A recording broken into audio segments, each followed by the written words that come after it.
what do we know about this new coronavirus subvariant, and how different is it from the Omicron variant? Yes, thank you very much. The much talked about XBB.1.5. This is a subvariant of the Omicron variant. You may recall that during the currency of the COVID-19 pandemic, we have experienced different variants of the coronavirus, starting from Alpha, Beta, Gamma, and Omicron. So currently the Omicron is the dominant variant of COVID-19, which causes infection throughout the world. And of late, last year, a sublineage of Omicron variant. And I want to repeat that because we have noted people talking about a new variant, which is incorrect. It is, the variant is still Omicron, and the sublineage of the Omicron variant is now the one we are talking about, is XBB.1.5. It was first detected in Northern America and also in European countries. But it has been detected in 29 countries around the globe, including cases which we have registered here in Namibia, 2 cases. Okay. Now, Doctor, let's talk about how it is alleged that this variant is more transmissible than other subvariants that might be out there. Is this correct? Well, the evidence so far says that it is more transmissible, but we must also understand the propagation. There must be other factors which facilitate its rapid transmission. In some instances, when some of the factors are not there, then transmission may be limited. Okay. Now, Doctor, which group is perhaps more at risk in terms of severity of the illness? And are we expecting anything that we saw perhaps maybe during the first variants? So far, there are no indications to that. And in actual fact, everybody is susceptible, and especially, as we have always said, people with comorbidities and those who are unvaccinated, they are more susceptible than others. Now, some perhaps will now be wondering, considering that obviously during the first stages of COVID-19, eventually almost close to 2 years or 3 years of isolation for Namibia, perhaps maybe we'll be asking, is there perhaps maybe a need for government interventions in terms of quarantine, isolations? Should one test positive when traveling from other countries, a high number of the subvariant cases? Well, are we likely to see possibly a lockdown, isolation, testing, and et cetera, and et cetera? Let me maybe put this in perspective. The dominant variant is still the Omicron variant. If we are talking about Namibia, it's still the Omicron variant. And as I have mentioned, we have only detected 2 cases of the sublineage XBB.1.5, only 2 cases. But all other instances of COVID-19 have been caused by the Omicron variant.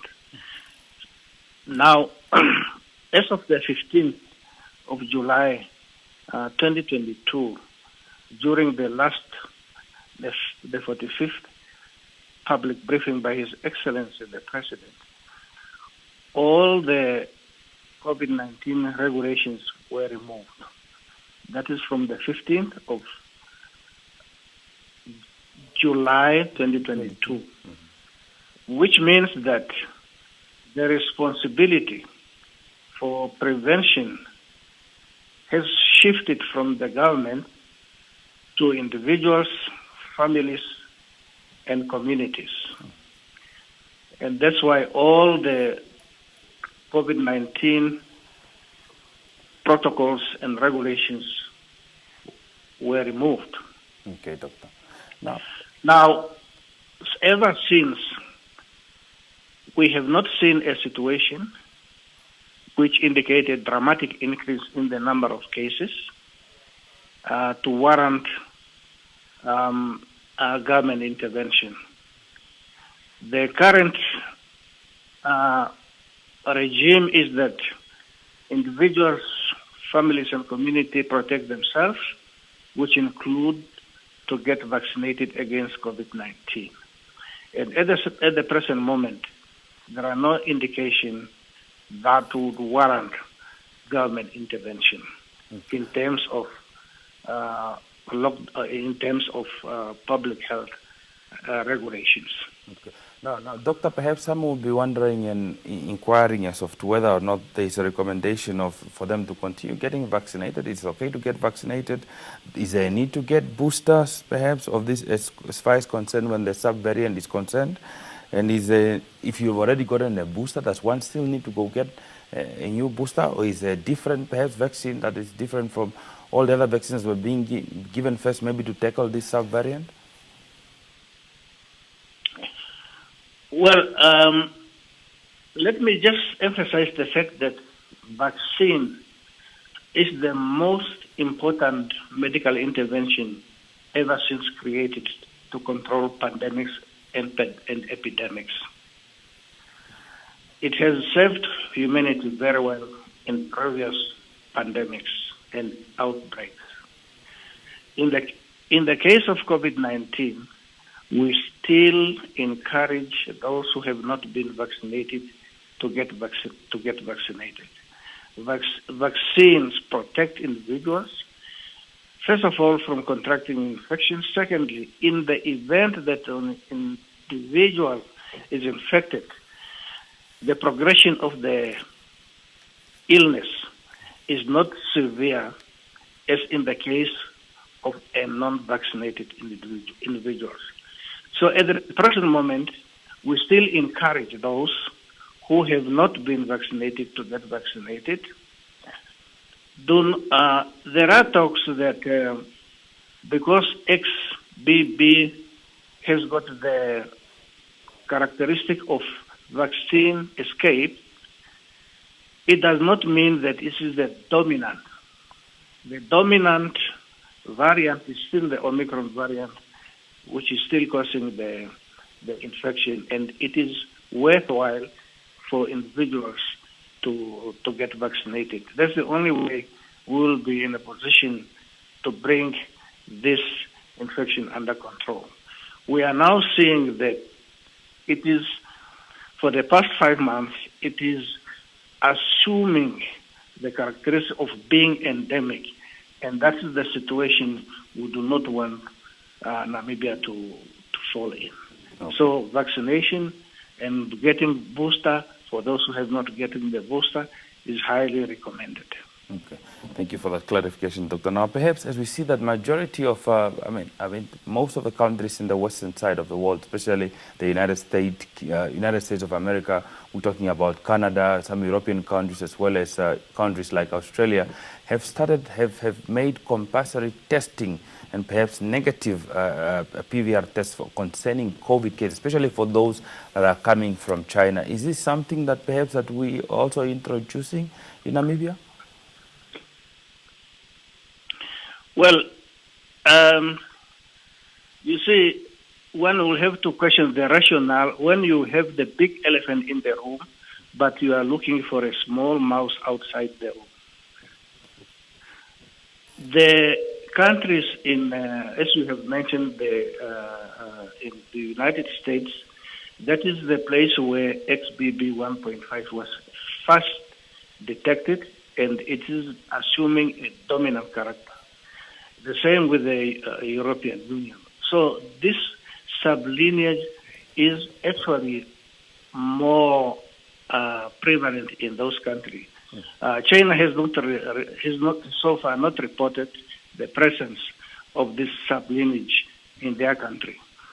Now, the situation in China is, we are seeing that although it was said that there is an upsurge, on the contrary, we are seeing that China has relaxed the COVID-19 regulations,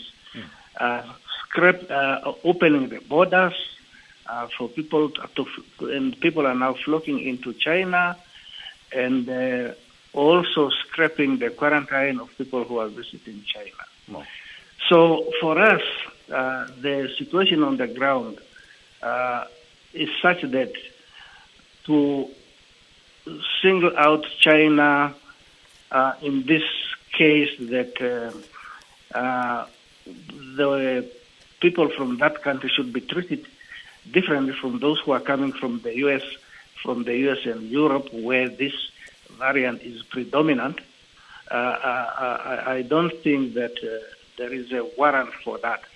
So as far as Namibia is concerned, we are not contemplating to impose any measures, neither against China or against the United States of America, where the XBB is dominant.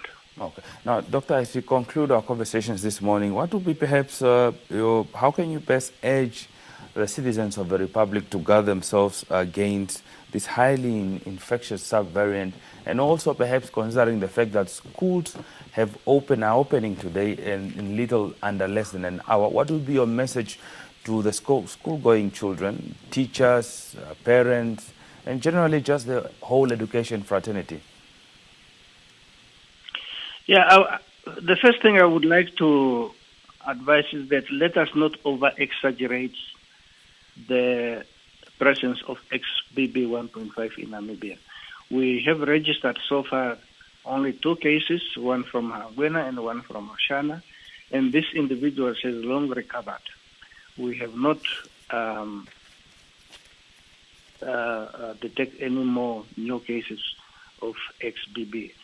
And of course, the progression of the infection has not been different from any other Omicron variant.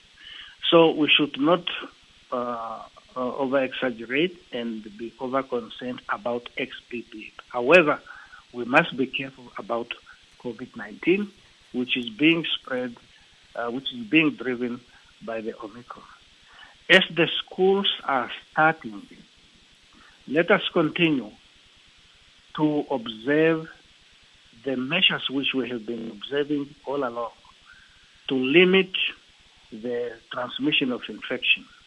You mentioned about the schools starting. That's very, very much important. And as you have seen that we have not imposed any limitation on gathering throughout, but the situation has still remained stable. Let us continue to be observant.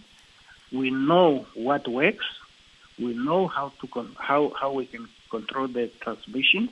And I would like to call on the school authorities to continue where they left off last year. But for the general public, I want to assure them that at the present moment, the situation for COVID-19 in Namibia is stable, but let's continue to be observant and to know that we still have the big elephant in the room.